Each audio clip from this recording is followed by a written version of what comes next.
Markandeshwar Shiv, what वृक्ष, श्री कृष्ण, बलभद्र एवं सुभद्रा के दर्शन पूजन का महात्म्य। ब्रह्मा जी कहते हैं, ब्राह्मणों, अब मैं पंच तीर्थ की विधि बतलाऊंगा तथा स्नान, दान और देव दर्शन से जो फल होता है उसका वर्णन करूंगा। मार्कंडेय हृदय में जाकर मनुष्य उत्तराभिमुख हो 3 बार डुबकी लगाए और निम्नांकित मंत्र का उच्चारण करे। संसार सागरे मग्नम पापग्रस्त मचेतनम त्राहि माम भगनेत्र घन त्रिपुरारे नमस्तुते।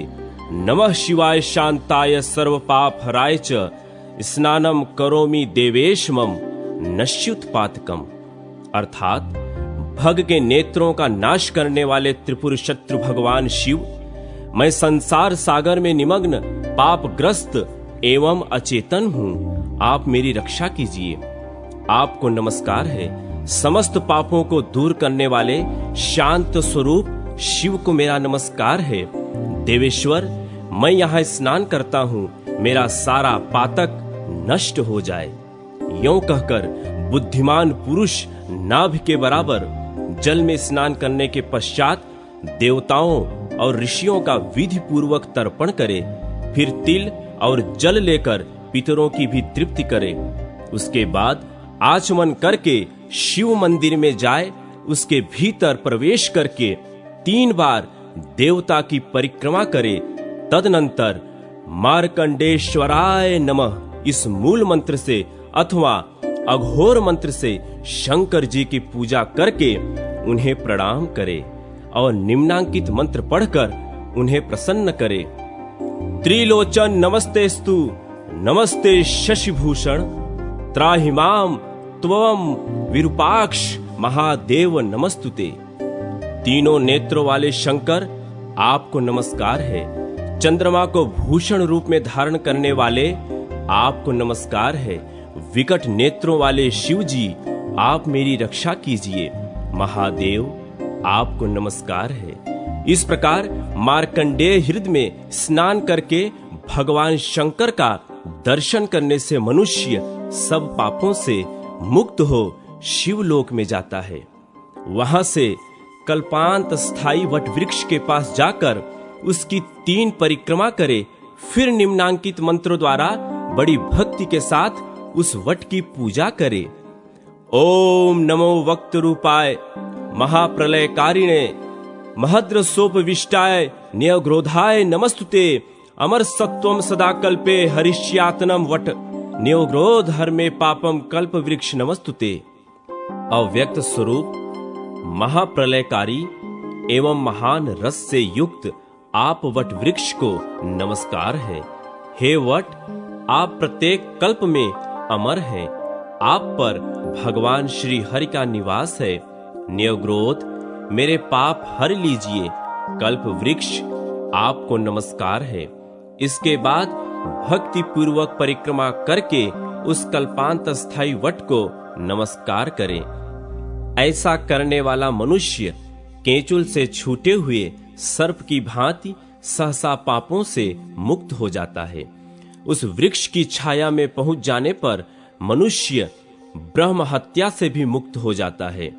फिर अन्य पापों की बात ही क्या है।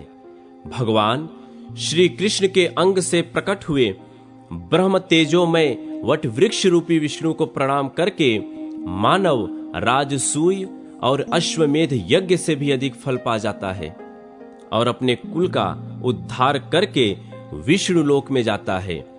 भगवान श्री कृष्ण के सामने खड़े हुए गरुण को जो नमस्कार करता है, वह सब पापों से मुक्त हो श्री विष्णु के वैकुंठ धाम में जाता है।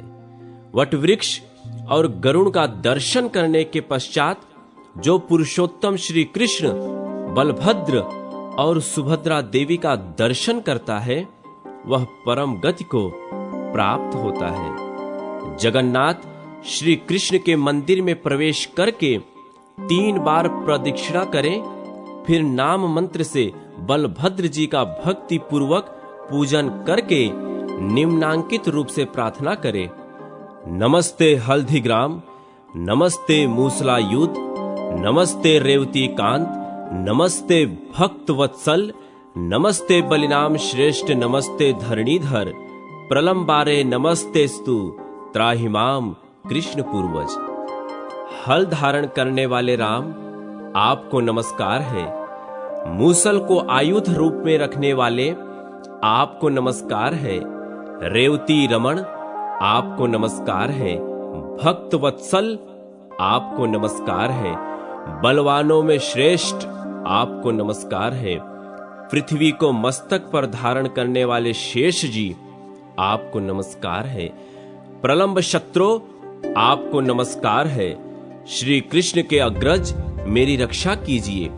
इस प्रकार कैलाश शिखर के समान आकार और चंद्रमा से भी कमनीय मुख वाले, नील वस्त्रधारी, देव पूजित, अनंत, अजेय, एक कुंडल से विभूषित, फणों के द्वारा विकट मस्तक वाले महाबली हलधर को प्रसन्न करें। बलराम जी की पूजा के पश्चात विद्वान पुरुष एकाग्र चित्त हो द्वादशाक्षर मंत्र ओम नमो भगवते वासुदेवाय से भगवान श्री कृष्ण की पूजा करें। जो द्वादशाक्षर मंत्र के द्वारा भक्ति पूर्वक सदा भगवान पुरुषोत्तम की पूजा करते हैं, वे मोक्ष को प्राप्त होते हैं।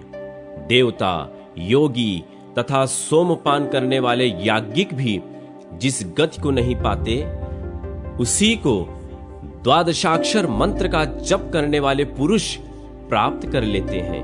अतः उसी मंत्र से भक्ति पूर्वक गंध, पुष्प आदि सामग्रियों द्वारा जगत गुरु श्री कृष्ण की पूजा करके उन्हें प्रणाम करें। फिर इस प्रकार प्रार्थना करें, जगन्नाथ श्री कृष्ण आपकी जय हो। सब पापों को नाश करने वाले प्रभु आपकी जय हो। चाड़ूर और केशिके के नाशक आपकी जय हो। कंस नाशन आपकी जय हो। कमल लोचन आपकी जय हो। चक्र गदाधर आपकी जय हो। नील मेघ के समान श्याम वर्ण आपकी जय हो।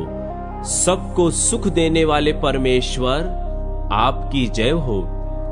जगत पूज्य देव आपकी जय हो। संसार संहारक आपकी जय हो। लोकपते नाथ आपकी जय हो। मनोवांछित फल देने वाले देवता आपकी जय हो। यह भयंकर संसार सागर सर्वथा निहसार है, इसमें दुख में फेन भरा हुआ है। यह क्रोध रूपी ग्राह से पूर्ण है, इसमें विषय रूपी जलराश भरी हुई है। भांति भांति के रोग ही इसमें उठती हुई लहरें हैं। मोह रूपी भंवरों के कारण यह अत्यंत दुस्तर जान पड़ता है। सुरश्रेष्ठ, मैं इस घोर संसार रूपी समुद्र में डूबा हुआ हूँ। पुरुषोत्तम, मेरी रक्षा कीजिए। इस प्रकार प्रार्थना करके जो देवेश्वर वरदायक, भक्त वत्सल, सर्व पापहारी, समस्त अभिलषित फलों के दाता, मोटे कंधे और 2 भुजाओं वाले श्याम वर्ण, कमल पत्र के समान विशाल नेत्रों वाले, चौड़ी छाती, विशाल भुजा, पीत वस्त्र और सुंदर मुख वाले, शंख चक्र गदाधर, मुकुटांग भूषित, समस्त शुभ लक्षणों से युक्त और वनमाला विभूषित भगवान श्री कृष्ण का दर्शन और उन्हें प्रणाम करता है, वह हजारों अश्वमेध यज्ञों और सब तीर्थों में स्नान और दान करने का फल पाता है। संपूर्ण वेद, समस्त यज्ञ, सारे दान, व्रत, नियम, उग्र तपस्या और ब्रह्मचर्य के सम्यक पालन से जो फल मिलता है, वही भगवान श्री कृष्ण के दर्शन और वंदन से प्राप्त होता है। शास्त्रोक्त आचार का पालन करने वाले गृहस्थ को वनवास के नियमों का पालन करने से, वानप्रस्थ को और शास्त्रोक्त रीत से सन्यास धर्म का पालन करने पर सन्यासी को जो फल प्राप्त होता है, वही श्री कृष्ण का दर्शन और उन्हें प्रणाम करने वाला मनुष्य प्राप्त कर लेता है। भगवत दर्शन के महात्म के संबंध में अधिक कहने की क्या आवश्यकता। भगवान श्री कृष्ण का भक्ति पूर्वक दर्शन करके मनुष्य दुर्लभ मोक्ष तक प्राप्त कर लेता है। तत्पश्चात भक्तों पर स्नेह रखने वाली सुभद्रा देवी का भी नाम मंत्र से पूजन करके उन्हें प्रणाम करें और हाथ जोड़कर निम्नांकित रूप से प्रार्थना करें। नमस्ते सर्वगे देवी नमस्ते शुभ सौख्य दे, त्राहिमाम पद्मपत्राक्षी कात्यायनी नमोस्तुते। देवी, तुम सर्वत्र व्याप्त रहने वाली और शुभ सौख्य प्रदान करने वाली हो, तुम्हें बारंबार नमस्कार है। पद्म पत्र के समान विशाल नेत्रों वाली कात्यायनी, मेरी रक्षा करो, तुम्हें नमस्कार है। इस प्रकार संपूर्ण जगत को धारण करने वाली लोकहितकारिणी, वरदायिनी एवं कल्याणमयी बलभद्र भगिनी सुभद्रा देवी को प्रसन्न करके मनुष्य इच्छानुसार गति से चलने वाले विमान के द्वारा श्री विष्णु के वैकुंठ धाम में जाता है। पुरुषोत्तम क्षेत्र में भगवान नरसिंह तथा श्वेत माधव का महात्म्य। ब्रह्मा जी कहते हैं, इस प्रकार बलराम श्री कृष्ण और सुभद्रा को प्रणाम करके भगवान के मंदिर से बाहर निकले। तत्पश्चात जगन्नाथ जी के मंदिर को प्रणाम करके एकाग्र चित्त हो उस स्थान पर जाए जहां भगवान विष्णु की इंद्र नीलमयी प्रतिमा बालू के भीतर छिपी है। वहां अदृश्य रूप से स्थित भगवान को प्रणाम करके मनुष्य श्री विष्णु के धाम में जाता है। ब्राह्मणों, जो भगवान सर्वदेवमय हैं, जिन्होंने आधा शरीर सिंह का बनाकर असुरराज हिरण्यकशिप का वध किया था, वे भगवान नरसिंह भी पुरुषोत्तम तीर्थ में निवास करते हैं। जो भक्ति पूर्वक उनका दर्शन करके प्रणाम करता है, वह समस्त पातकों से निश्चय ही मुक्त हो जाता है। जो मानव इस पृथ्वी पर भगवान नरसिंह के भक्त होते हैं, उन्हें पाप कभी छू नहीं सकते और मनोवांछित फल की प्राप्ति होती है। अतः सब प्रकार से प्रयत्न करके भगवान नरसिंह की शरण ले, क्योंकि वे धर्म, अर्थ, काम और मोक्ष रूप फल प्रदान करने वाले हैं। मुनियों ने कहा, इस पृथ्वी पर भगवान नरसिंह का महात्म्य सुखदायक और दुर्लभ है। हम उनका प्रभाव विस्तार के साथ सुनना चाहते हैं। इसके लिए हमें बड़ी उत्कंठा है। ब्रह्मा जी बोले, ब्राह्मणों, मैं अजित, अप्रमेय तथा भोग और मोक्ष प्रदान करने वाले भगवान नरसिंह का प्रभाव बतलाता हूं। सुनो, उनके समस्त गुणों का वर्णन कौन कर सकता है, अतः मैं भी संक्षेप में ही बतलाऊंगा। इस लोक में जो कोई दैवी अथवा मानुषी सिद्धियां सुनी जाती हैं, वे सब भगवान के प्रसाद से ही सिद्ध होती हैं। स्वर्ग, मृत्युलोक, पाताल, दिशा, जल, गांव तथा पर्वत, इन सब स्थानों में भगवान के प्रसाद से मनुष्य की अबाध गति होती है। इस चराचर जगत में कोई भी ऐसी वस्तु नहीं है जो भक्त वत्सल भगवान नरसिंह के लिए असाध्य हो। मुनिवरों, सनातन कल्पराज एवं नरसिंह का तत्व जिसे देवता या असुर भी नहीं जानते, तुम्हें बताता हूं। सुनो, उत्तम साधक को चाहिए कि साग, जौ की लपसी, मूल, फल, खली अथवा सत्तू से भोजन की आवश्यकता पूर्ण करे अथवा दूध पीकर रहें। इंद्रियों को काबू में रखकर धर्म परायण रहे। वन, एकांत प्रदेश, पर्वत, नदी, संगम, ऊसर, सिद्ध क्षेत्र अथवा नरसिंह के मंदिर में जाकर या स्वयं स्थापना करके भगवान की विधि पूर्वक पूजा करें। शुक्ल पक्ष की द्वादशी को उपवास करके जितेंद्रिय भाव से 20 लाख भगवान नाम का जप करें।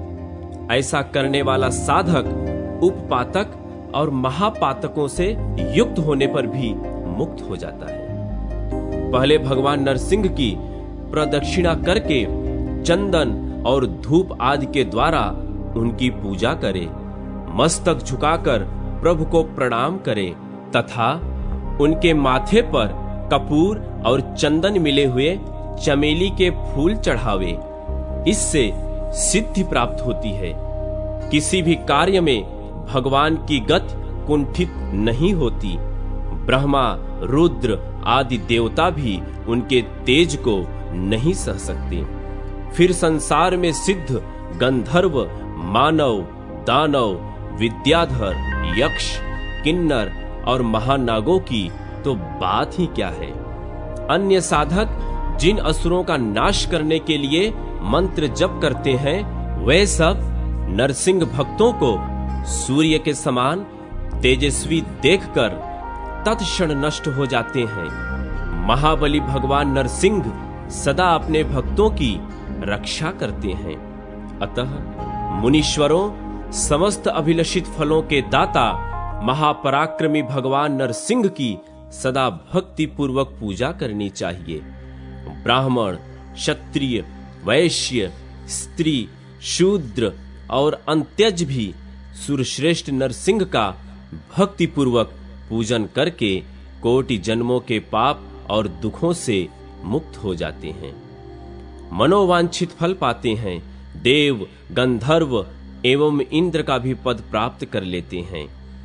एक बार भी भगवान नरसिंह का भक्ति पूर्वक दर्शन करने से करोड़ों जन्मों के पापों और दुखों से छुटकारा मिल जाता है। संग्राम, संकट, दुर्गम स्थान, चोर, व्याघ्न आदि की पीड़ा, प्राण संशय, विष, अग्नि, जल, राजभय, समुद्र भय तथा ग्रह रोग आदि जनित कष्ट प्राप्त होने पर जो पुरुष भगवान नरसिंह का स्मरण करता है, वह सब प्रकार की आपत्तियों से छुटकारा पा जाता है। जैसे सूर्योदय होने पर महान अंधकार दूर हो जाता है, उसी प्रकार भगवान नरसिंह का दर्शन होने पर सभी उपद्रव नष्ट हो जाते हैं। अनंत नामक वासुदेव का भक्ति पूर्वक दर्शन और उन्हें वंदन करने पर मनुष्य सब पापों से मुक्त हो परम पद को प्राप्त होता है। मैंने, इंद्र ने तथा विभीषण ने भी उनकी आराधना की है, फिर कौन मनुष्य उनकी आराधना न करेगा। जो मनुष्य श्वेत गंगा में स्नान करके श्वेत माधव तथा मत्स्य माधव का दर्शन करता है, वह श्वेत द्वीप में जाता है।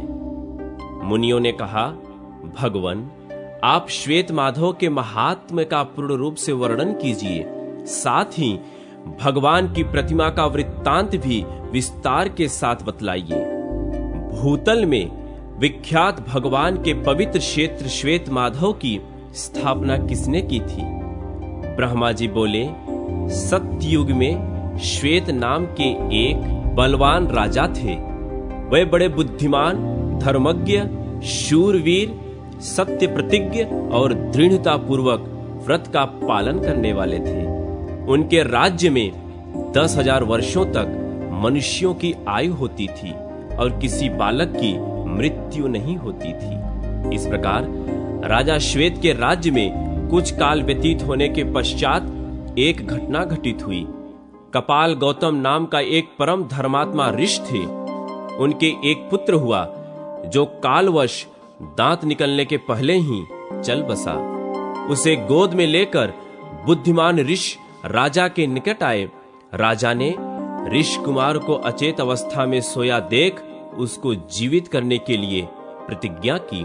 राजा बोले, यदि यमलोक में गए हुए इस बालक को मैं 7 दिन के भीतर ना ला सकूं तो जलती हुई चिता पर चढ़ जाऊंगा। यों कहकर राजा ने लाख नील कमलों से महादेव जी की पूजा करके उनके मंत्र का जप आरंभ किया। जगदीश्वर भगवान शिव राजा की अत्यंत भक्ति का विचार करके पार्वती जी के साथ उनके सामने प्रकट हुए और बोले, राजन, मैं तुम पर बहुत प्रसन्न हूं। महादेव जी का यह वचन सुनकर राजा श्वेत ने सहसा उनकी ओर देखा।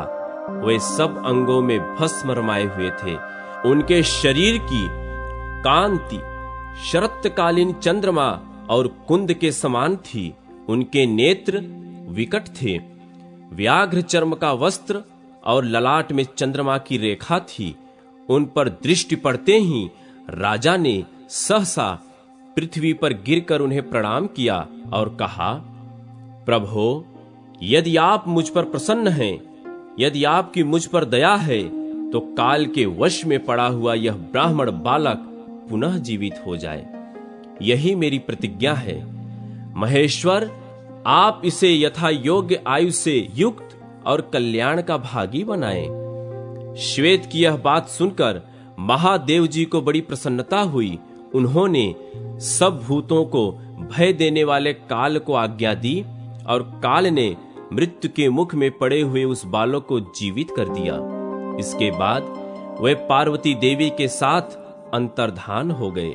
तदनंतर राजा ने हजारों वर्षों तक एकाग्रचित्त होकर राज्य किया।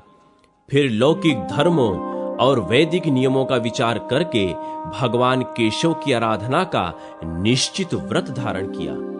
इसके बाद वे दक्षिण समुद्र के पुरुषोत्तम क्षेत्र गए और जगन्नाथ जी के पास ही सुंदर रमणीय प्रदेश में एक सुंदर मंदिर बनवाया और श्वेत शिला के द्वारा भगवान श्वेत माधव की प्रतिमा बनवाकर विधि पूर्वक उसकी प्रतिष्ठा की। उस समय ब्राह्मणों, दीनों, अनाथों और तपस्वियों को दान दे राजा ने भगवान माधव के समीप पृथ्वी पर गिरकर साष्टांग प्रणाम किया। फिर 1 मास तक मौन एवं निराहार रहकर द्वादशाक्षर मंत्र का जप किया। जप समाप्त होने पर भगवान देवेश्वर की इस प्रकार स्तुति आरंभ की। श्वेत बोले, ओम वासुदेव को नमस्कार है। सबको अपनी ओर खींचने वाले संकर्षण को नमस्कार है। अत्यंत द्युतिमान प्रद्युम्न, कभी रुद्ध न होने वाले अनिरुद्ध तथा नारायण को नमस्कार है। जिनके अनेक रूप हैं, जो विश्व रूप विधाता, निर्गुण, अर्तज्ञ, शुद्ध एवं उज्जवल कर्म वाले हैं, उनको नमस्कार है। जिनकी नाभि में कमल है, जो पद्म गर्भ ब्रह्मा जी की उत्पत्ति के कारण हैं, उनको नमस्कार है। जिनका वर्ण कमल के समान है, जो हाथ में कमल लिए रहते हैं, उनको नमस्कार है। जिनके नेत्र कमल के समान हैं, जो सहस्त्रों नेत्रों से युक्त और शिव स्वरूप हैं, उन्हें नमस्कार है। जिनके सहस्त्रों पैर और सहस्त्रों भुजाएं हैं, उन मन्य रूप परमेश्वर को नमस्कार है। ओम वराह रूपधारी भगवान को नमस्कार है। जो वर देने वाले, उत्तम बुद्धि से युक्त, वरिष्ठ, वरेण्य, शरणागत रक्षक और अपनी महिमा से कभी च्युत न होने वाले हैं, उन भगवान को प्रणाम है। ओम बाल रूपधारी, बाल कमल के समान कांतिमान, बाल सूर्य और चंद्रमा रूप नेत्रों वाले मनोहर केशों से सुशोभित बुद्धिमान भगवान विष्णु को प्रणाम है। केशव को नमस्कार है। नारायण को नित्य नमस्कार है। सर्वश्रेष्ठ माधव एवं गोविंद को नमस्कार है। ओम विष्णु को नमस्कार है। हिरण्यरेता अग्निदेव को नित्य नमस्कार है। मधुसूदन को प्रणाम है। शुद्ध स्वरूप एवं किरणों को धारण करने वाले भगवान को नमस्कार है। अनंत को नमस्कार है। सूक्ष्म स्वरूप एवं श्री वत्सधारी को प्रणाम है।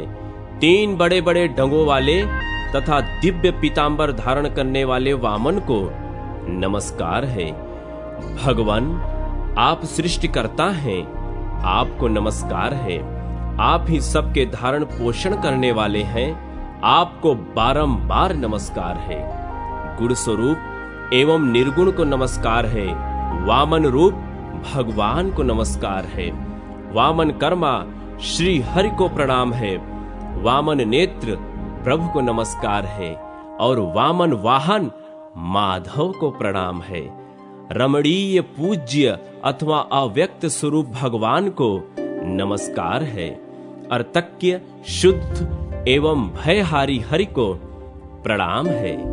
जो संसार रूपी समुद्र से तारने के लिए नौका के समान है, जो परम शांत एवं चैतन्य स्वरूप हैं, शिव सौम्य रूप रुद्र तथा उद्धार करता है, उन भगवान को नमस्कार है। जो संसार का संहार करने वाले और उसे भोग प्रदान करने वाले हैं, समस्त विश्व जिनका स्वरूप है और जो समस्त विश्व की सृष्टि करने वाले हैं, उन भगवान को नमस्कार है। ओम दिव्य रूप सोम अग्नि और वायु स्वरूप भगवान को नमस्कार है। चंद्रमा और सूर्य की किरणें जिनके केश हैं, जो गौओं तथा ब्राह्मणों का हित करने वाले हैं, उन भगवान को प्रणाम है। ओम ऋक् स्वरूप पद और क्रम रूप भगवान को प्रणाम है। ऋग्वेद के मंत्रों द्वारा जिनकी स्तुति होती है, ऋचाओं का जप जिनकी प्राप्ति का साधन है, उन भगवान को नमस्कार है। ओम यजुर्वेद को धारण करने वाले और यजुर्वेद रूपधारी भगवान को प्रणाम है। जिनका यजुर्वेद के मंत्रों से यजन किया जाता है, जो सबसे सेवित और यजुर्वेद के मंत्रों के अधिपति हैं, उन परमात्मा को नमस्कार है। ओम देव श्रीपते आपको नमस्कार है। सर्वश्रेष्ठ श्रीधर को प्रणाम है। जो लक्ष्मी के प्रियतम मन और इंद्रियों को संयम में रखने वाले योगियों के ध्येय और योगी हैं, उन भगवान को प्रणाम है। ओम साम स्वरूप परमात्मा को नमस्कार है। जो श्रेष्ठ साम ध्वनि है, साम शांत भाव के कारण जो सौम्य प्रतीत होते हैं तथा जो साम योग के ज्ञाता हैं, उन भगवान को प्रणाम है। जो साक्षात सामवेद, सामगान और सामवेद को धारण करने वाले हैं, जिन्हें सामवेदोक्त यज्ञों का ज्ञान है, जो सामवेद को करत लगत किए हुए हैं, उन भगवान को नमस्कार है। जो अथर्व शीर्ष, अथर्व स्वरूप, अथर्व पाद और अथर्व कर हैं, अर्थात जिनका सिर आदि सब कुछ अथर्वमय है, उन परमेश्वर को प्रणाम है। ओम वज्र शीर्ष प्रभु को नमस्कार है। जो मधु और कैटभ के घातक महासागर के जल में शयन करने वाले और वेदों का उद्धार करके लाने वाले हैं, उन भगवान को प्रणाम है। जिनके स्वरूप अत्यंत दीप्तिमान हैं, उन भगवान को नमस्कार है। इंद्रियों के नियंता ऋषिकेश को प्रणाम है। प्रभो, आप भगवान वासुदेव को बारंबार नमस्कार है। नारायण, आपको प्रणाम है। लोकहितकारी श्री हरि को नमस्कार है। ओम मोहनाशक तथा विश्व संहारकारी प्रभु को प्रणाम है। जो उत्तम गति के दाता और बंधन का अपहरण करने वाले हैं, त्रिलोकी में तेज का आविर्भाव करने वाले और तेजः स्वरूप हैं, उन भगवान को नमस्कार है। जो योगियों के ईश्वर, शुद्ध स्वरूप, सबके भीतर रमण करने वाले तथा जगत को पार उतारने वाले हैं, सुख ही जिनका स्वरूप है, जो सुख रूप नेत्रों वाले तथा सुकृत धारण करने वाले हैं, उन भगवान को प्रणाम है। वासुदेव, वंदनीय और वामदेव को नमस्कार है। जो देहधारियों के देह की उत्पत्ति करने वाले तथा भेद दृष्टि को भंग करने वाले हैं, उन भगवान को नमस्कार है। देवगण जिनके श्री अंग की वंदना करते हैं, जो दिव्य मुकुट धारण करने वाले हैं, उन श्री विष्णु को प्रणाम है। जो निवास के भी निवास हैं तथा निवास स्थान को व्यवहार में लाते हैं, उन परमात्मा को नमस्कार है। ओम, जो वसु की उत्पत्ति करने वाले और वसु को स्थान देने वाले हैं, उन्हें प्रणाम है। यज्ञ स्वरूप यज्ञेश्वर एवं योगी भगवान विष्णु को नमस्कार है। आप संयमी पुरुषों को योग की प्राप्ति कराने वाले ईश्वर हैं, आपको प्रणाम है। यज्ञ रूप शरीर धारण करने वाले भगवान वराह को नमस्कार है। प्रलंबासुर को मारने वाले भगवान संकर्षण को प्रणाम है। जिनकी वाणी मेघ के समान गंभीर है, जो प्रचंड वेग युक्त हल धारण करते हैं, उन बलराम को नमस्कार है। सबको शरण देने वाले नारायण, आप ही ज्ञानियों के ज्ञान हैं, आपको नमस्कार है। प्रभु, आपके सिवा नरक से उद्धार करने वाला मेरा कोई बंधु नहीं है। शरणागत वत्सल, मैं संपूर्ण भाव से आपके चरणों में पड़ा हूं। केशव, अच्युत, मेरा जो शारीरिक और मानसिक मल है, उसे धोने वाला आपके सिवा दूसरा कोई नहीं है। भगवान, मैंने समस्त संग त्याग कर आपकी शरण ली है। केशव, अब आपके ही साथ मेरा संग हो, इससे मुझे आत्मलाभ होगा। मुझे यह संसार कष्ट एवं आपत्तियों का घर तथा दुस्तर जान पड़ता है। मैं आध्यात्मिक आदि तीनों तापों से खिन्न हूं, इसलिए आपकी शरण में आया हूं।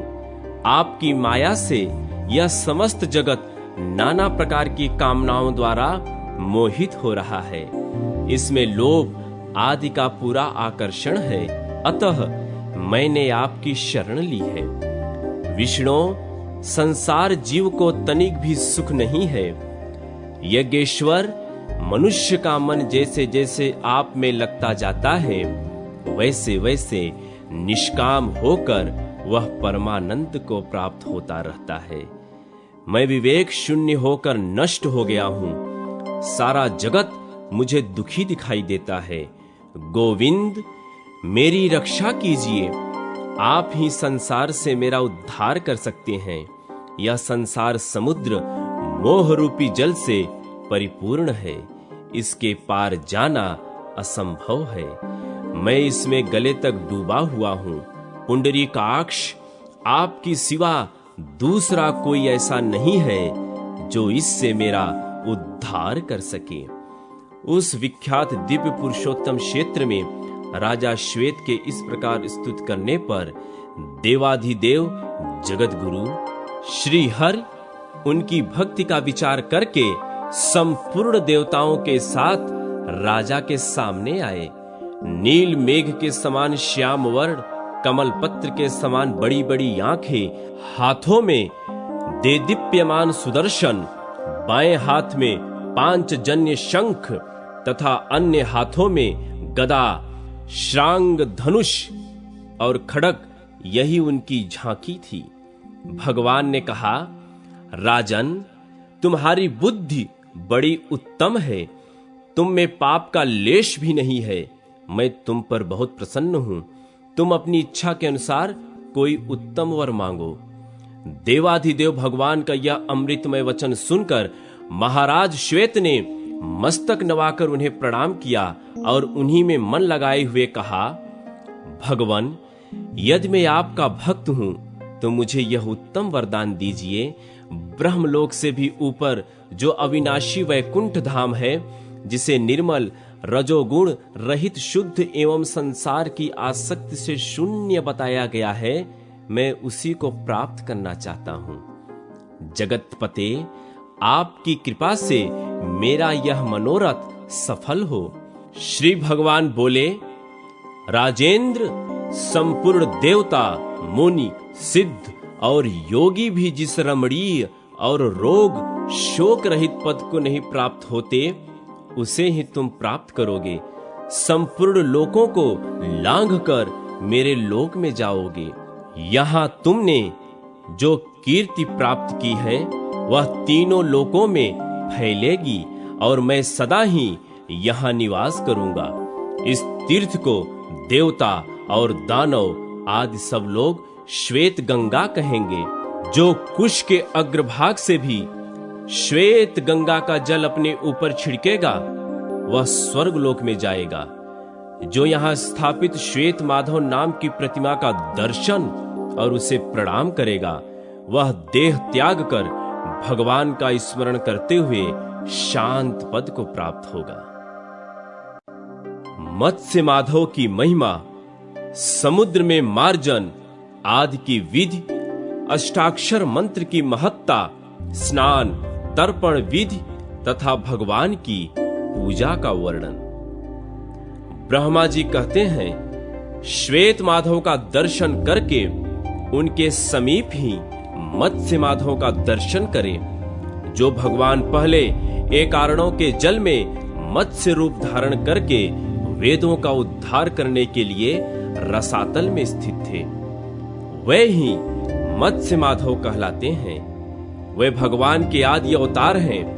पहले पृथ्वी का चिंतन करके उस पर प्रतिष्ठित हुए भगवान को प्रणाम करें। ऐसा करने से मनुष्य सब दुखों से मुक्त हो जाता है और उस वैकुंठ धाम में जाता है जहां साक्षात भगवान श्री हरि विराजमान रहते हैं। मुनिवरों, इस प्रकार मैंने मत्स्य माधव के महात्म का वर्णन किया। मुनियों ने कहा, भगवान, समुद्र में जो मार्जन और स्नान दान आदि किया जाता है उसका फल बतलाइए। ब्रह्मा जी बोले, मुनिवरों, मार्जन की विधि सुनो। मार्कंडेय हृत का स्नान पूर्वाह्न काल में उत्तम माना गया है। विशेषतः चतुर्दशी को उसमें किया हुआ स्नान सब पापों का नाश करने वाला है। समुद्र का स्नान सब समय उत्तम होता है। विशेषतः पूर्णिमा को उसमें स्नान करने से अश्वमेध यज्ञ का फल मिलता है।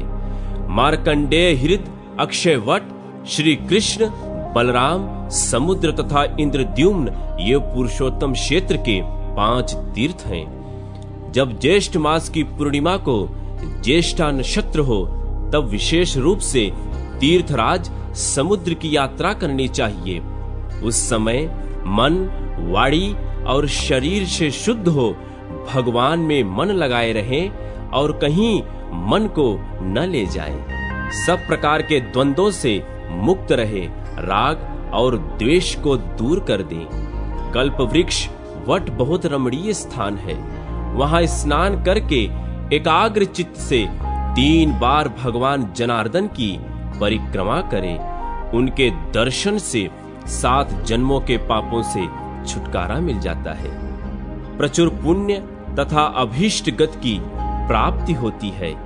प्रत्येक युग के अनुसार वट के नाम और प्रमाण बतलाए जाते हैं। वट, वटेश्वर, कृष्ण तथा पुराण पुरुष ये सत्य आदि युगों में क्रमशः वट के नाम कहे गए हैं। सत्य युग में वट का विस्तार 1 योजन, त्रेता में 1 योजन, द्वापर में ½ योजन और कलयुग में 1/4 योजन का माना गया है। पहले बताए हुए मंत्र से वट को नमस्कार करके वहां 300 धनुष की दूरी पर दक्षिण दिशा की ओर जाए। वहां भगवान विष्णु का दर्शन होता है। उसे मनोरम स्वर्ग द्वार कहते हैं। वहां समुद्र के जल से आकृष्ट सर्वगुण संपन्न काष्ठ है। उसे प्रणाम करके पूजन करने पर मनुष्य संपूर्ण रोगों तथा पाप ग्रह आदि की पीड़ा से मुक्त हो जाता है। स्वर्ग द्वार से समुद्र पर जाकर आचमन करें तथा पवित्र भाव से भगवान नारायण का ध्यान करके उनके अष्टाक्षर मंत्र से अंगन्यास और करन्यास करें। मन को भुलावे में डालने वाले अन्य बहुत से मंत्रों की क्या आवश्यकता है। ओम नमो नारायणाय यह अष्टाक्षर मंत्र ही सब मनोरथों को सिद्ध करने वाला है। नर से प्रकट होने के कारण जल को नार कहते हैं। वह पूर्व काल में भगवान विष्णु का अयन रहा है, इसलिए उन्हें नारायण कहते हैं। समस्त वेदों का तात्पर्य भगवान नारायण में ही है। संपूर्ण द्विज नारायण की ही उपासना में तत्पर रहते हैं। यज्ञों और क्रियाओं की समाप्ति भी नारायण में ही है। पृथ्वी का नारायण परक, जल नारायण परक है, अग्नि नारायण परक है और आकाश भी नारायण परक है। वायु और मन के आश्रय भी नारायण ही है। अहंकार और बुद्धि दोनों नारायण स्वरूप हैं। भूत, वर्तमान तथा आने वाले सभी जीव, स्थूल और सूक्ष्म सब कुछ नारायण स्वरूप है। शब्द आदि विषय, श्रवण आदि इंद्रियां, प्रकृति और पुरुष सभी नारायण स्वरूप हैं।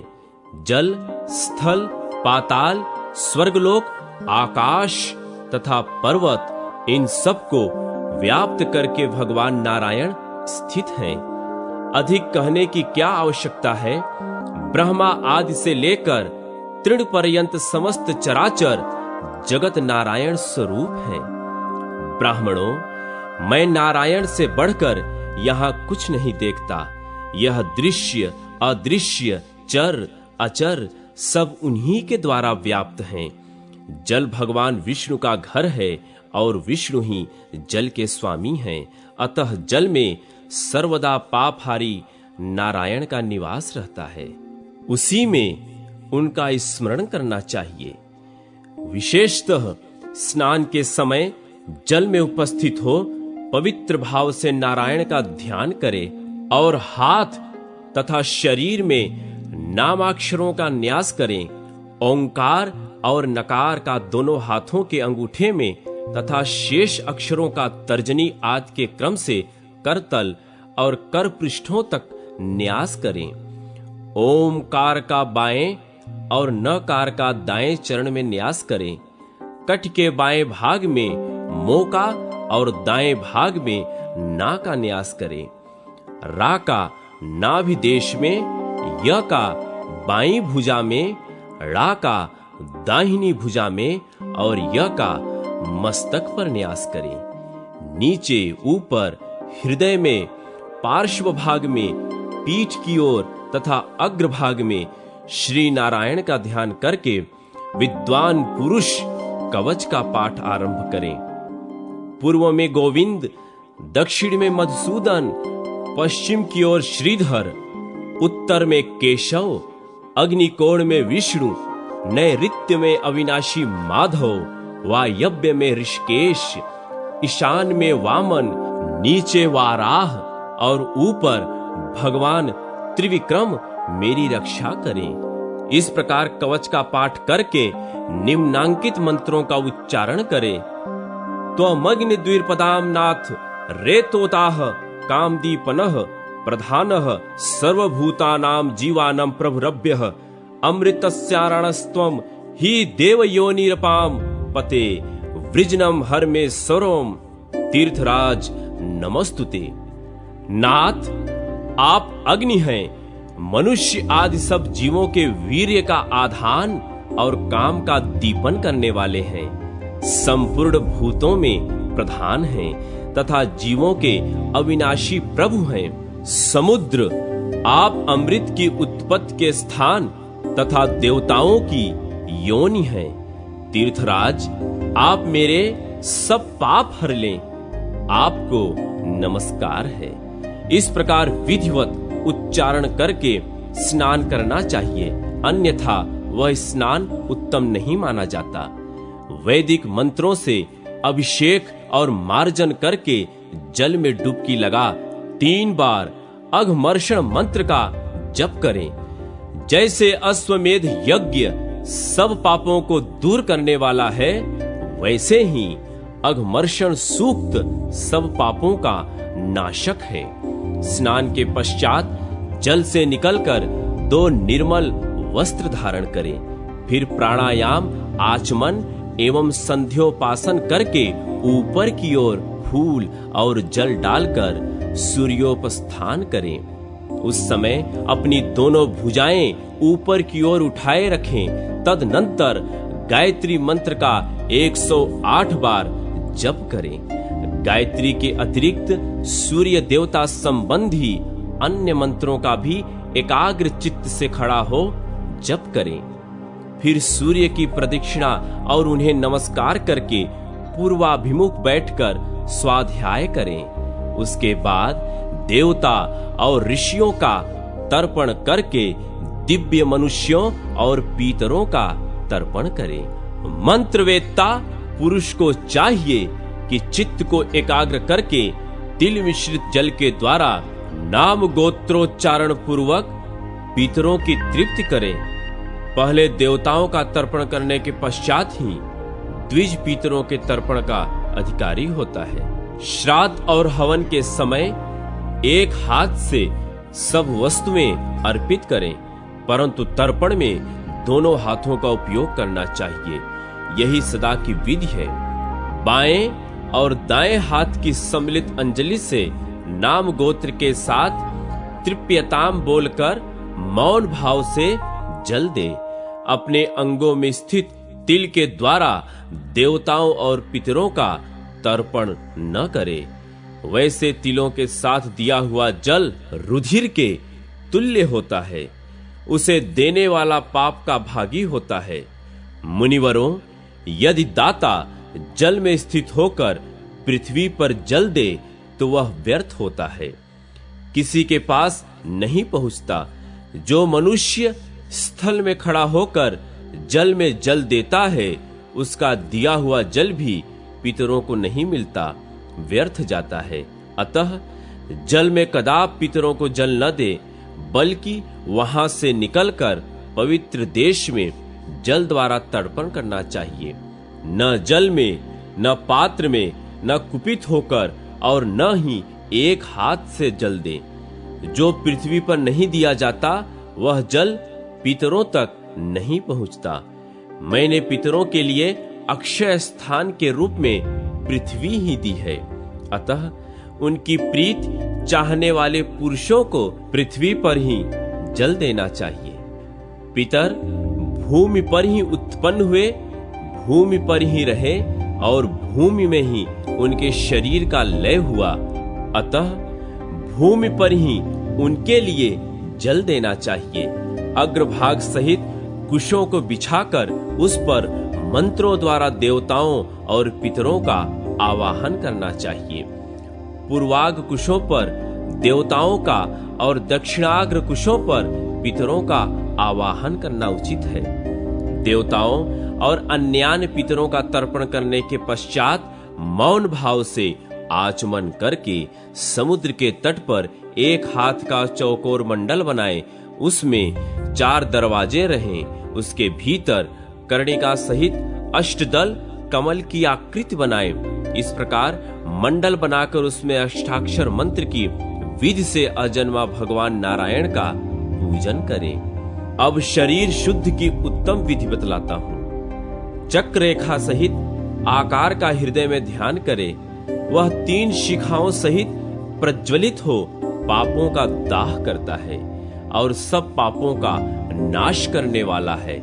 ऐसी भावना करने के बाद मस्तक में रा का चिंतन करना चाहिए। वह चंद्रमंडल के मध्य भाग में स्थित और शुक्ल वर्ण का है तथा अमृत की वर्षा करके पृथ्वी को आप्लावित कर रहा है। इस प्रकार चिंतन करने से पाप धुल जाते और साधक का शरीर दिव्य हो जाता है।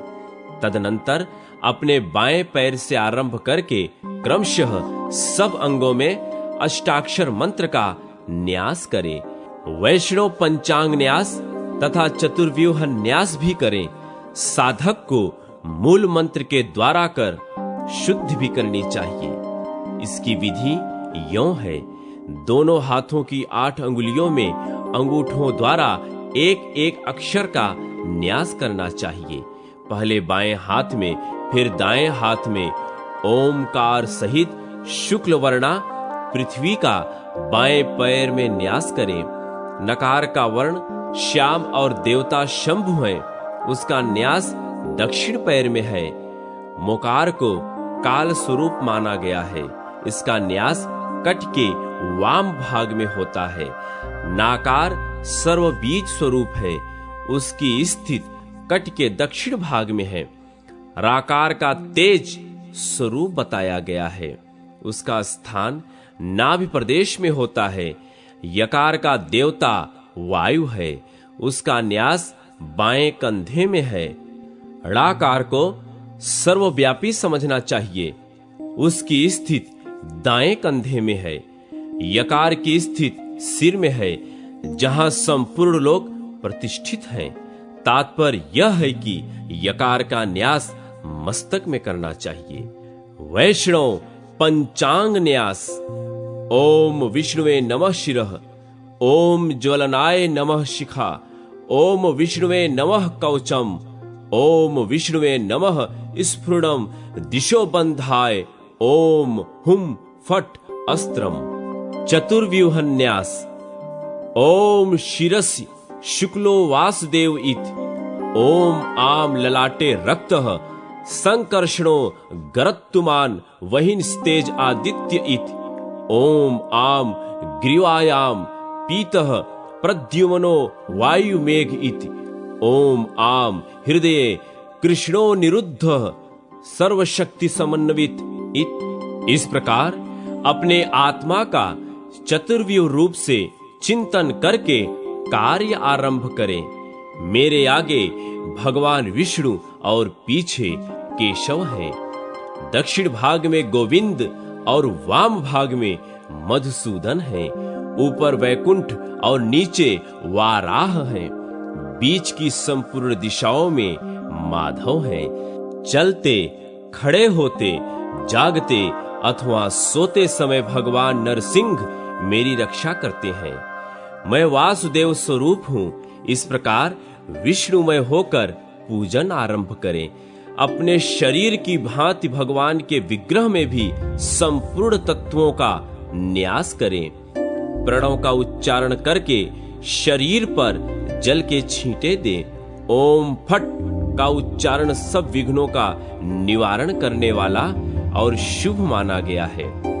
वहां सूर्य, चंद्रमा, अग्नि, वायु और आकाश मंडल का चिंतन करें। कमल के मध्य भाग में विष्णु का न्यास करें। फिर हृदय में ज्योति स्वरूप ओमकार का चिंतन करके कमल की कर्णिका में ज्योति स्वरूप सनातन विष्णु की स्थापना करें। फिर क्रमशः प्रत्येक दल में अष्टाक्षर मंत्र के एक एक अक्षर का न्यास करें। एक एक अक्षर के द्वारा तथा समस्त मंत्र के द्वारा भी पूजन करना अत्यंत उत्तम माना गया है। सनातन परमात्मा विष्णु का द्वादशाक्षर मंत्र से पूजन करें। इसके बाद भगवान का पहले हृदय में ध्यान करके बाहर कर्णिका में भी उनकी भावना करें। उनके ध्यान का स्वरूप इस प्रकार है। भगवान की चार भुजाएं हैं। वे महान सत्वमय हैं।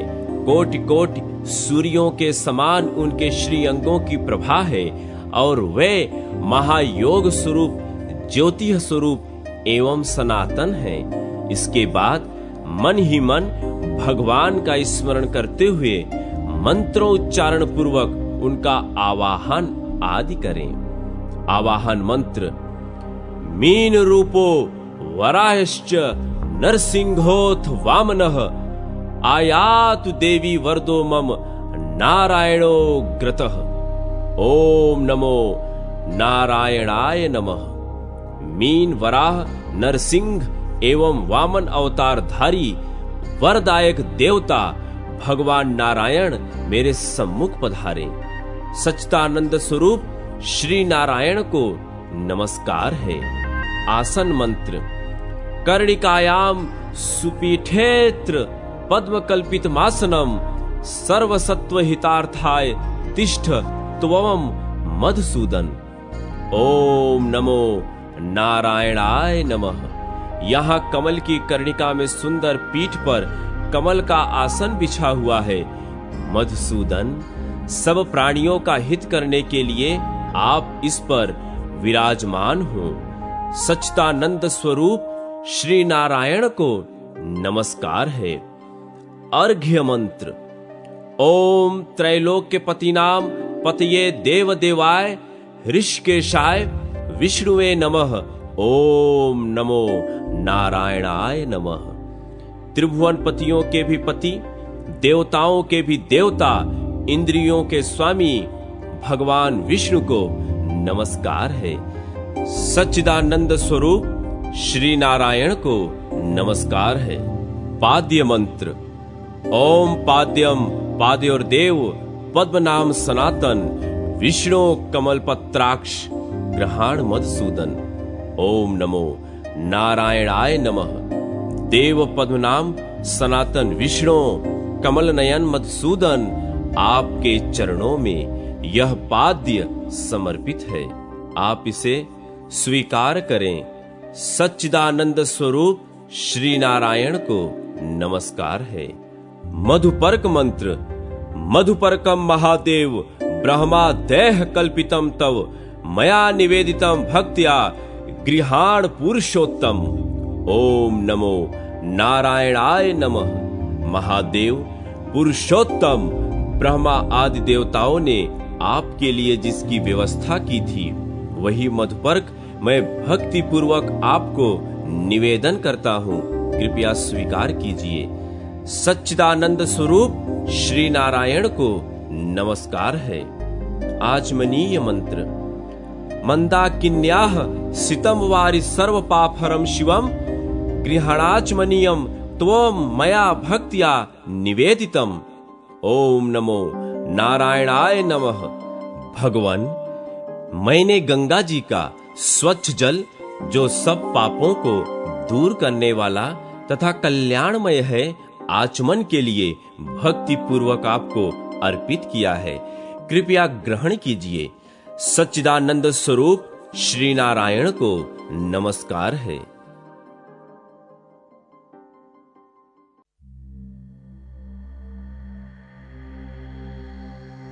स्नान मंत्र।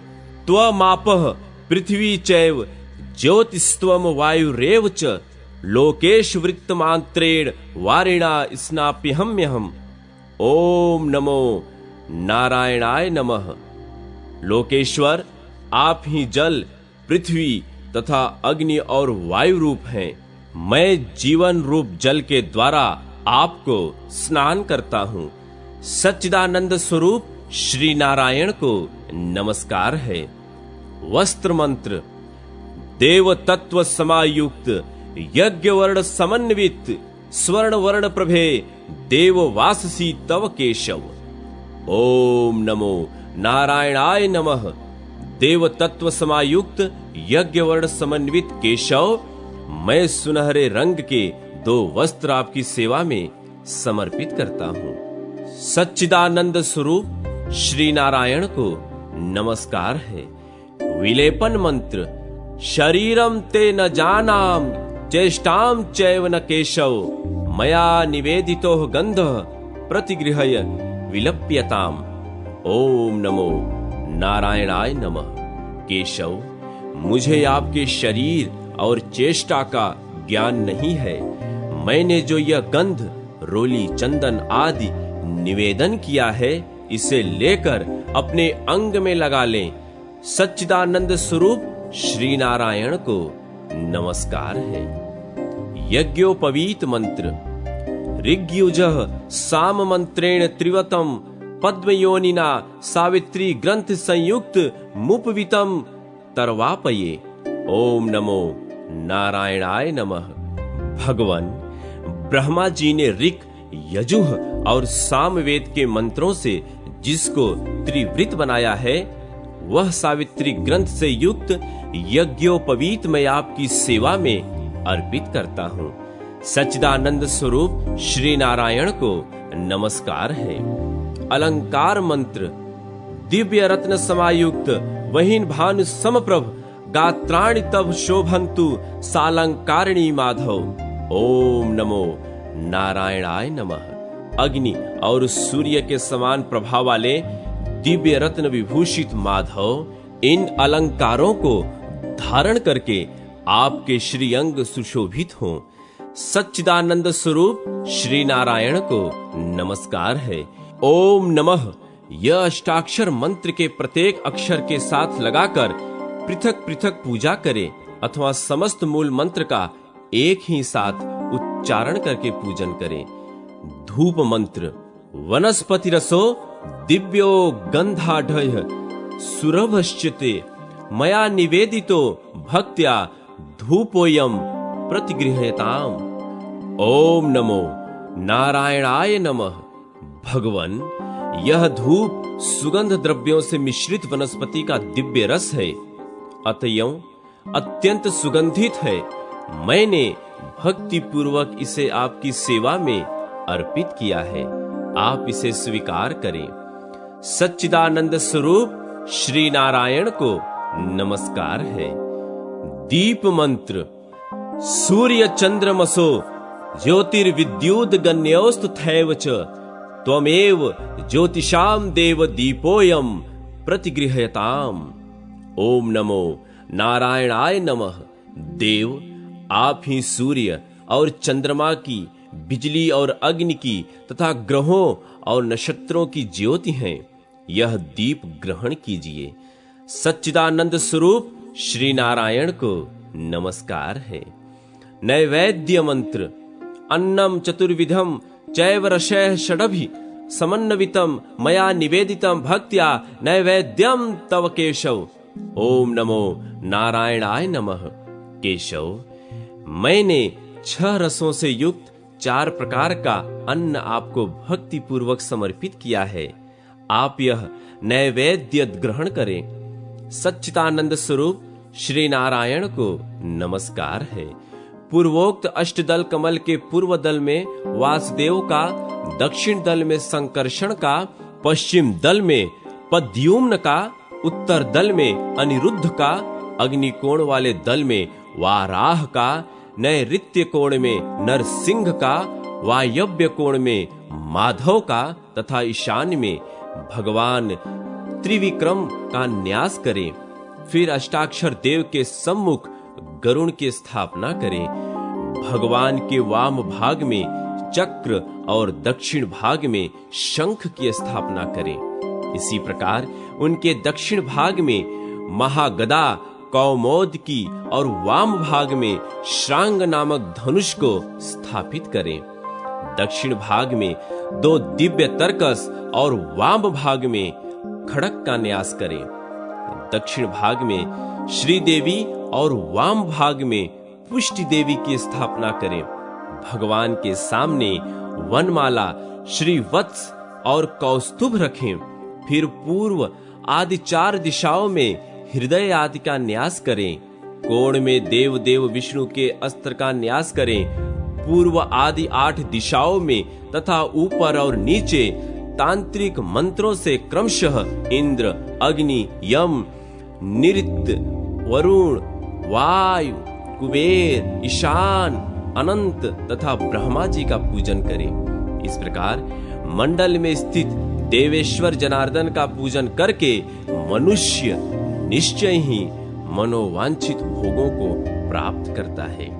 इसी विधि से पूजित मंडलस्थ भगवान जनार्दन का जो दर्शन करता है वह भी अविनाशी विष्णु में प्रवेश करता है।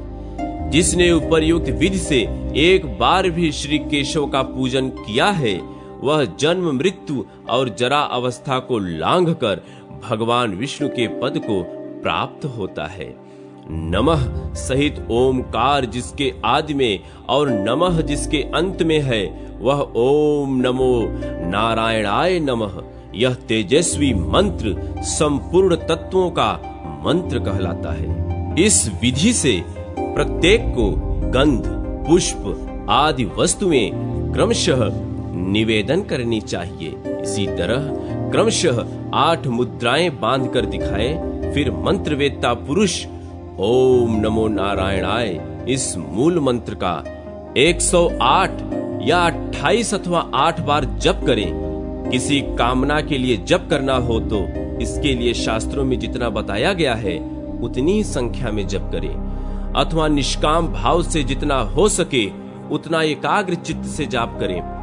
पद्म, शंख, श्री वत्स, गदा, गरुण, चक्र, खड्ग और श्रांग धनुष ये 8 मुद्राएं बतलाई गई हैं। जो लोग शास्त्रोक्त मंत्रों द्वारा श्री हरि की पूजा का विधान न जानते हो, वे ओम नमो नारायणाय इस मूल मंत्र से ही सदा भगवान अच्युत का पूजन करें। भगवान पुरुषोत्तम की पूजा और दर्शन का फल इंद्रद्युम्न सरोवर के सेवन की विधि एवं महिमा का वर्णन तथा ज्येष्ठ की पूर्णिमा को दर्शन का महात्म्य। ब्रह्मा जी कहते हैं, उपर्युक्त प्रकार से भक्ति पूर्वक भगवान पुरुषोत्तम की पूजा करके उनके चरणों में मस्तक झुकाएं। इसके बाद समुद्र से प्रार्थना करें, सरिताओं के स्वामी तीर्थराज, आप संपूर्ण भूतों के प्राण और योनि हैं, आपको नमस्कार है। अच्युत प्रिय, मेरी रक्षा कीजिए। इस प्रकार उत्तम क्षेत्र समुद्र में स्नान करके तथा तट पर अविनाशी नारायण की विधि पूर्वक पूजा करके बलराम, श्री कृष्ण और सुभद्रा को प्रणाम करें। ऐसा करने वाला पुरुष सब पापों से मुक्त हो सब प्रकार के दुखों से छुटकारा पा जाता है और अंत में सूर्य के समान तेजस्वी विमान पर जहां दिव्य गंधर्वों की संगीत ध्वनि होती रहती है, बैठकर अपनी 21 पीढ़ियों का उद्धार करके श्री विष्णु के लोक में जाता है। ग्रहण, संक्रांति, अयनारंभ, विश्वयोग, युगादि तिथियां, व्यतिपात, तिथिशय, आषाढ़, कार्तिक तथा माघ की पूर्णिमा और अन्य शुभ तिथियों में जो वहां ब्राह्मणों को दान देते हैं, वे अन्य तीर्थों की अपेक्षा 1000 गुना फल पाते हैं। जो लोग वहां विधि पूर्वक पितरों को पिंड दान करते हैं, उनके पितर अक्षय तृप्त लाभ करते हैं। इस प्रकार मैंने समुद्र में स्नान करने का उत्तम फल बतलाया। वह सब पापों को दूर करने वाला, पवित्र तथा इच्छानुसार सब फलों का दाता है। यह पुराण रहस्य नास्तिक को नहीं बतलाना चाहिए। भूतल में जितने तीर्थ, नदियां और सरोवर हैं, वह सब समुद्र में प्रवेश करते हैं, इसलिए वह सबसे श्रेष्ठ है। सरिताओं का स्वामी समुद्र समस्त तीर्थों का राजा है। वह सब तीर्थों में श्रेष्ठ और समस्त इच्छित पदार्थ को देने वाला है। जैसे सूर्योदय होने पर अंधकार का नाश हो जाता है, उसी प्रकार तीर्थराज समुद्र में स्नान करने पर सब पापों का क्षय हो जाता है। जहां साक्षात भगवान नारायण का निवास स्थान है, उस तीर्थराज समुद्र के गुणों का वर्णन कौन कर सकता है। जहां 99 करोड़ तीर्थ रहते हैं, उसकी श्रेष्ठता के विषय में क्या कहा जा सकता है। इसलिए वहां स्नान, दान, होम, जप और देव पूजन आदि जो कुछ भी कर्म किया जाता है, वह अक्षय होता है। वहां से उस तीर्थ में जाए जो अश्वमेध यज्ञ के अंग से उत्पन्न हुआ है, उसका नाम है इंद्रद्युम्न सरोवर। वह पवित्र एवं शुभ तीर्थ है। बुद्धिमान पुरुष वहां जाकर पवित्र भाव से आचमन करे और मन ही मन श्री हरि का ध्यान करके जल में उतरे। उस समय इस मंत्र का उच्चारण करें, अश्वमेधांग संभूत तीर्थ सर्वाघनाशन स्नानम त्वयि करोम्यद्य पापम हर नमस्तुते। अर्थात अश्वमेध यज्ञ के अंग से प्रकट हुए तथा संपूर्ण पापों के विनाशक तीर्थ, आज मैं तुम्हारे जल में स्नान करता हूं। मेरे पाप हर लो, तुमको नमस्कार है। इस प्रकार उच्चारण करके विधि पूर्वक स्नान करे और देवताओं, ऋषियों, पितरों तथा अन्यान्य लोगों का तिल जल से तर्पण करके आचमन करे। फिर पितरों को पिंड दान दे, पुरुषोत्तम का पूजन करे। ऐसा करने वाला मनुष्य 10 अश्वमेध यज्ञों का फल प्राप्त करता है। वह 7 पीढ़ी ऊपर और 7 पीढ़ी नीचे के पुरुषों का उद्धार करके इच्छानुसार गति वाले विमान के द्वारा विष्णु लोक में जाता है। इस प्रकार 5 तीर्थों का सेवन करके एकादशी को उपवास करें। जो मनुष्य ज्येष्ठ की पूर्णिमा को भगवान पुरुषोत्तम का दर्शन करता है, वह पूर्वोक्त फल का भागी होकर परम धाम को जाता है, जहां से पुनः उसका लौटना नहीं होता। मुनियों ने पूछा, पितामह, आप माघ आदि महीनों को छोड़कर ज्येष्ठ मास की इतनी प्रशंसा क्यों करते हैं? प्रभु, इसका कारण बतलाइए।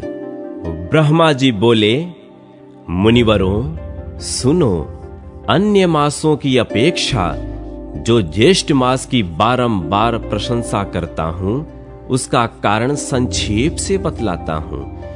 पृथ्वी पर जो तीर्थ, नदियां, सरोवर, पुष्करणी, तड़ाग, वापी, कूप, रिद और समुद्र हैं, वे सब ज्येष्ठ की शुक्ल पक्ष की दशमी से लेकर पूर्णिमा तक 1 सप्ताह प्रत्यक्ष रूप से पुरुषोत्तम तीर्थ में जाकर रहते हैं। यह उनका सदा का नियम है।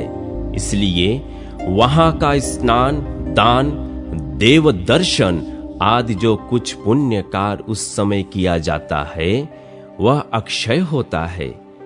द्विजरों, ज्येष्ठ मास की शुक्ल पक्ष की दशमी तिथि 10 पापों को हरती है, इसलिए उसे दशहरा कहा गया है।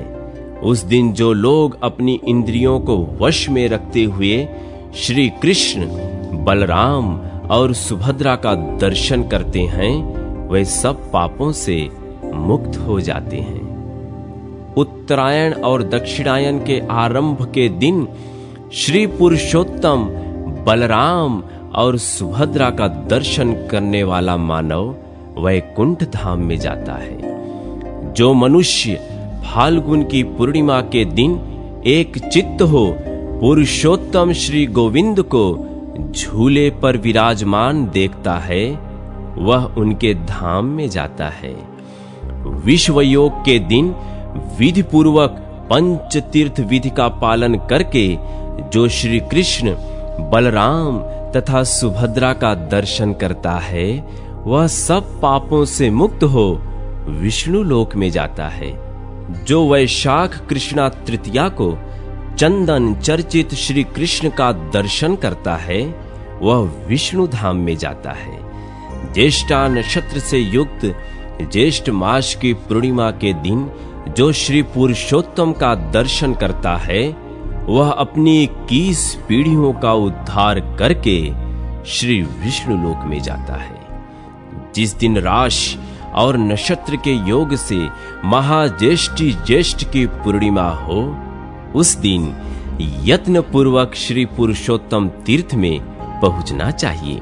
महाज्येष्ठी पर्व के दिन श्री कृष्ण, बलराम तथा सुभद्रा का दर्शन करके मनुष्य 12 यात्राओं से भी अधिक फल का भागी होता है। प्रयाग, कुरुक्षेत्र, नैमिषारण्य, पुष्कर, गया, हरिद्वार, कुशाव्रत, गंगा, सागर, संगम, महानदी, वैतरणी तथा अन्य जितने तीर्थ हैं, अथवा अधिक कहने की क्या आवश्यकता, पृथ्वी के तल के सब तीर्थ, सब मंदिर, सब समुद्र, सब पर्वत, सब नदी और सब सरोवरों में ग्रहण के समय स्नान दान से जो फल होता है, वही महाज्येष्ठी को श्री कृष्ण का दर्शन करने से मनुष्य पा लेता है।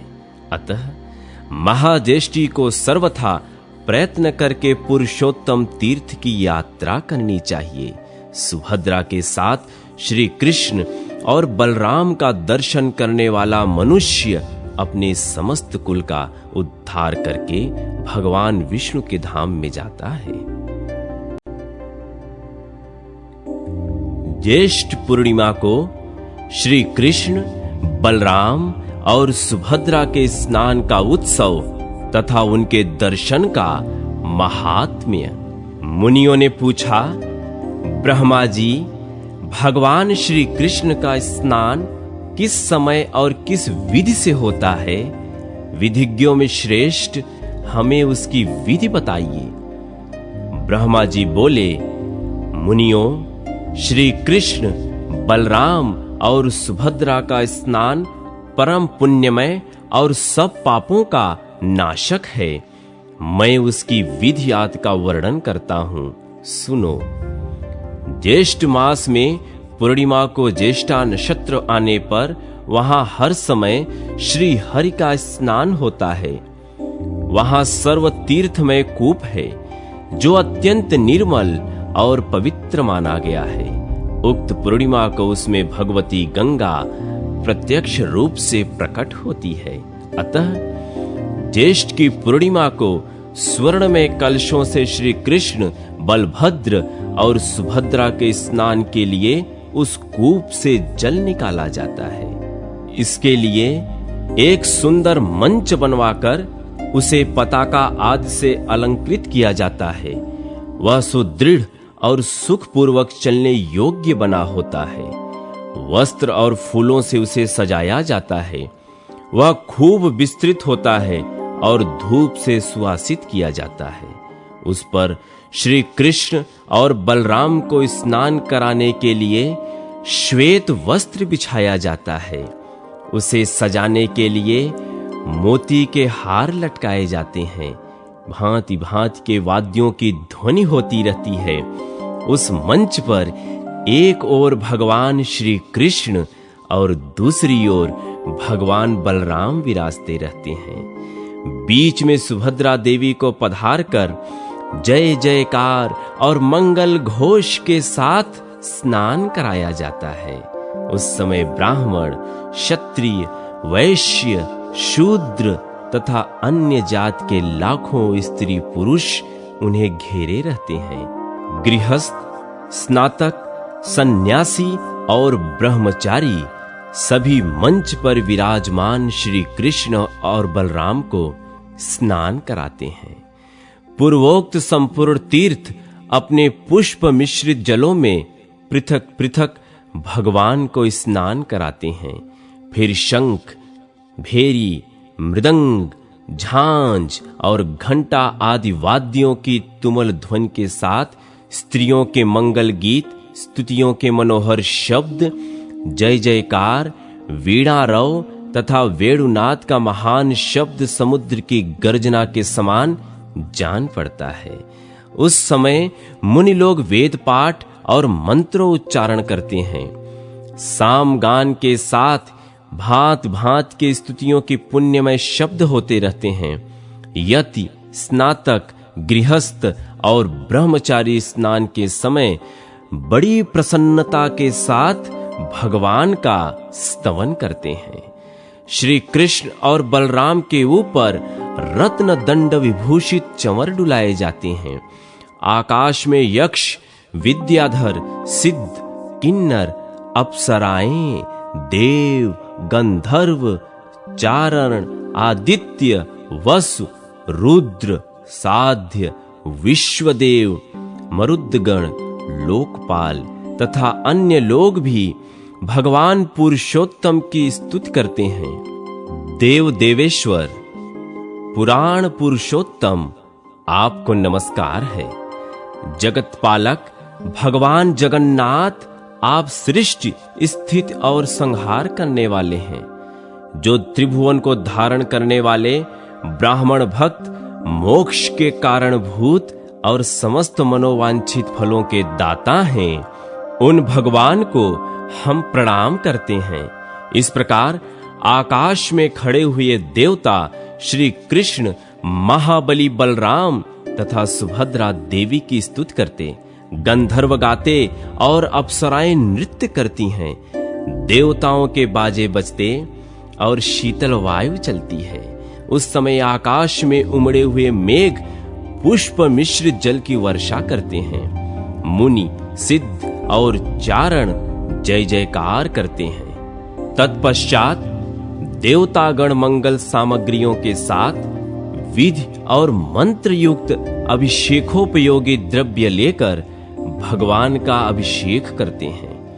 इंद्र, सूर्य, चंद्रमा, धाता, विधाता, वायु, अग्नि, पूषा, भग, अर्यमा, त्वष्टा, दोनों पत्नियों सहित विवस्वान मित्र, वरुण, रुद्र, वसु, आदित्य, अश्वनी कुमार, विश्वदेव, मरुद्गण, साध्य, पितर, विद्याधर, पितामह, पुलसत्य, पुलह, अंगिरा, कश्यप, अत्रि, मरीच, भृगु, क्रतु, हर, प्रचेता, मनु, दक्ष, धर्म, काल, यम, मृत्यु, यमदूत तथा अनेकों देवता भगवान का अभिषेक करने के लिए इधर उधर से आते हैं और स्वर्णमय कलशों में रखे हुए पुष्प मिश्रित आकाश गंगा के जल से श्री कृष्ण, सुभद्रा तथा बलराम जी को स्नान कराते हैं तथा प्रसन्नता पूर्वक इस प्रकार उनकी स्तुति करते हैं। संपूर्ण लोकों का पालन करने वाले जगन्नाथ, आपकी जय हो, जय हो। आप भक्तों के रक्षक तथा शरणागत वत्सल हैं। संपूर्ण भूतों में व्यापक आदिदेव, आपकी जय हो।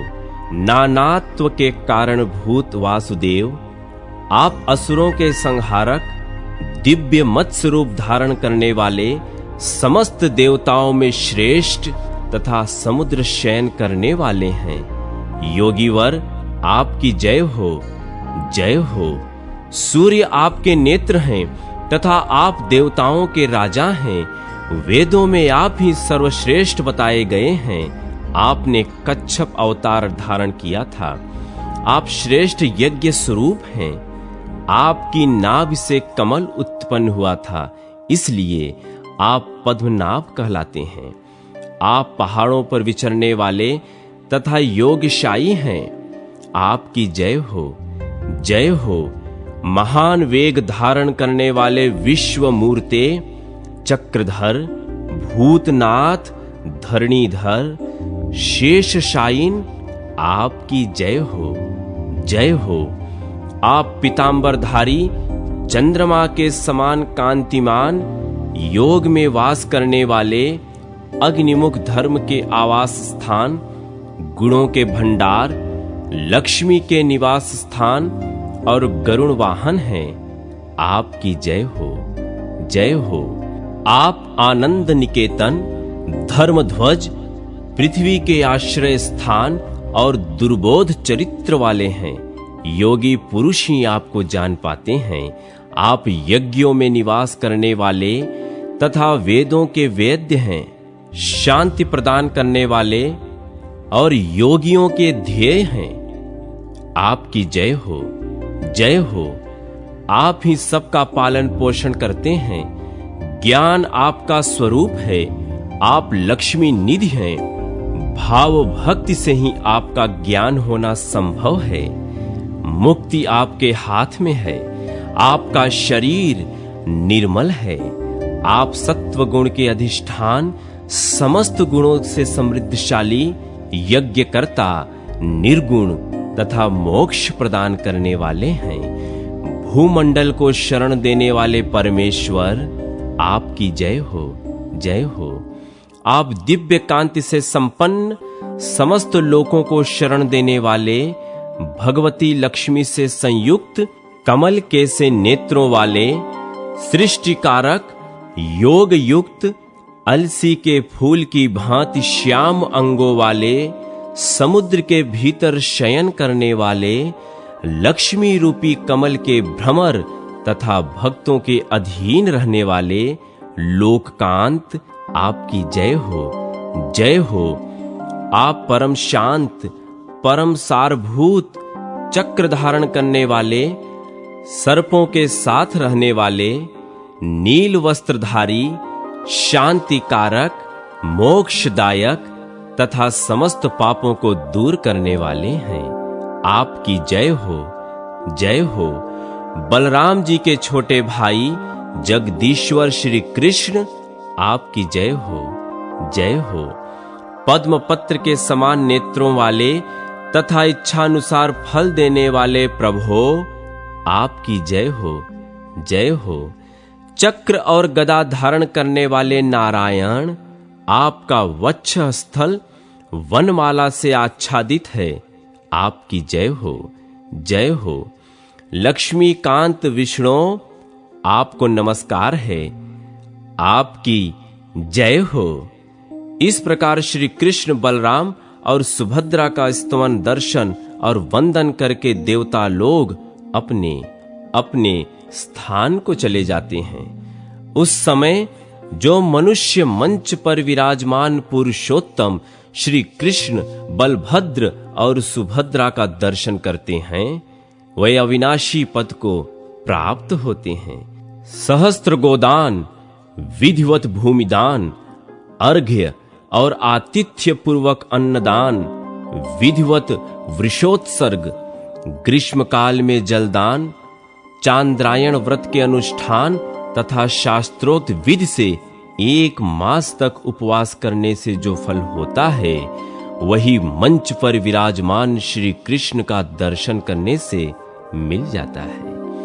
अथवा अधिक कहने की क्या आवश्यकता, संपूर्ण तीर्थों में व्रत और दान का जो फल बतलाया गया है, वह मंचस्थ श्री कृष्ण, सुभद्रा और बलराम का दर्शन करने मात्र से प्राप्त हो जाता है। अतः स्त्री हो या पुरुष, सबको उस समय पुरुषोत्तम का दर्शन करना चाहिए। इससे सब तीर्थों में स्नान आदि करने का फल मिलता है। भगवान के स्नान किए हुए शेष जल को अपने शरीर पर छिड़कना चाहिए। इससे पुत्र की इच्छा करने वाली स्त्री को पुत्र की प्राप्त होती है। सुख चाहने वाली को सौभाग्य मिलता है। रोगार्त नारी को रोग से मुक्ति मिलती है और धन की अभिलाषा रखने वाली स्त्री को धन मिलता है। अतः भगवान श्री कृष्ण के स्नानावशेष जल को अपने अंगों पर छिड़कना चाहिए। वह संपूर्ण अभिलषित वस्तुओं को देने वाला है। जो स्नान के पश्चात दक्षिणाभिमुख जाते हुए भगवान श्री कृष्ण का दर्शन करते हैं, वे निश्चय ही ब्रह्म हत्या आदि पापों से मुक्त हो जाते हैं। शास्त्रों में पृथ्वी की 3 परिक्रमा करने का जो फल बताया गया है, वही दक्षिणाभिमुख यात्रा करते हुए श्री कृष्ण का दर्शन करने से प्राप्त होता है। अधिक क्या कहा जाए। वेद, शास्त्र, पुराण, महाभारत तथा समस्त धर्मशास्त्रों में पुण्य कर्म का जो कुछ भी फल बताया गया है, वह सब कुछ सुभद्रा के साथ दक्षिणाभिमुख यात्रा करने वाले भगवान श्री कृष्ण और बलराम का दर्शन करने मात्र से मिल जाता है।